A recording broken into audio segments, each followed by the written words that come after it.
அண்மை செய்தி. சேலம் மாவட்டம் ஓமலூரில் உள்ள அதிமுக புறநகர் மாவட்ட கழக அலுவலகத்தில் மாற்றுக் கட்சிகளைச் சேர்ந்த சுமார் 400க்கும் மேற்பட்டோர் கழக பொதுச் செயலாளர் எடப்பாடி கே பழனிசாமி முன்னிலையில் அதிமுகவில் இணைந்தனர். இதுகுறித்த கூடுதல் தகவல்களை செய்தியாளர் மதியழகன் வழங்க கேட்கலாம். வணக்கம் மதியழகன், கூடுதல் விவரங்களை வழங்கலாம். வணக்கம் சுரேஷ்.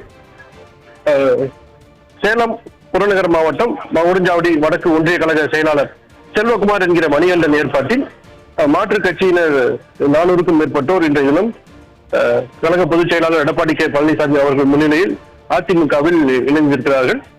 சேலம் மாவட்டம் ஓமலூரில் உள்ள புறநகர் மாவட்ட கழக அலுவலகத்தில் நடைபெற்ற இந்த நிகழ்ச்சியின் போது திமுகவை சேர்ந்த ஏகாபுரம் முன்னாள் ஊராட்சி மன்ற தலைவர் நாராயணன், மகுடஞ்சாவடி ஒன்றிய திமுக இளைஞரணி துணை அமைப்பாளர் தங்கராஜ், பாட்டாளி மக்கள் கட்சியின் மகுடஞ்சாவடி ஒன்றிய முன்னாள் தெற்கு ஒன்றிய செயலாளர் ஜெகநாதன், மேற்கு ஒன்றிய முன்னாள் செயலாளர் மணிகண்டன், மேற்கு ஒன்றிய துணை செயலாளர் சுரேஷ்குமார், ஒன்றிய பொதுக்குழு உறுப்பினர் மணிகண்டன், பாஜக மகுடஞ்சாவடி ஒன்றிய இளைஞரணி பொதுச் செயலாளர் அழகேசன், பாஜக முன்னாள் ஒன்றிய இளைஞரணி பொதுச் செயலாளர் ரமேஷ், ஒன்றிய பாஜக இளைஞரணி செயலாளர் சபரிநாதன், அமமுக ஊராட்சி செயலாளர்கள் ஆனந்தன் மற்றும் பொன்னுசாமி உட்பட 400க்கும் மேற்பட்டோர் இன்றைய தினம் அக்கட்சியிலிருந்து விலகி கழக பொதுச் செயலாளர் எடப்பாடி கே பழனிசாமி அவர்கள் முன்னிலையில் அதிமுகவில் இணைந்திருக்கிறார்கள்.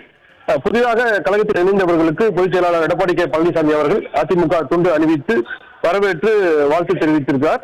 இந்த நிகழ்ச்சியின் போது சேலம் புறநகர் மாவட்ட கழக செயலாளர் இளங்கோவன், ஓமலூர் தொகுதி சட்டமன்ற உறுப்பினர் மணி, பொதுக்குழு உறுப்பினர் வெங்கடேஷ், மகுடஞ்சாவடி தெற்கு ஒன்றிய கழக செயலாளர் சவுந்தரராஜன், மகுடஞ்சாவடி வடக்கு ஒன்றிய அவைத் தலைவர் கோவிந்தன் உட்பட கழக நிர்வாகிகள் பலரும் உடன் இருந்திருக்கார்கள்.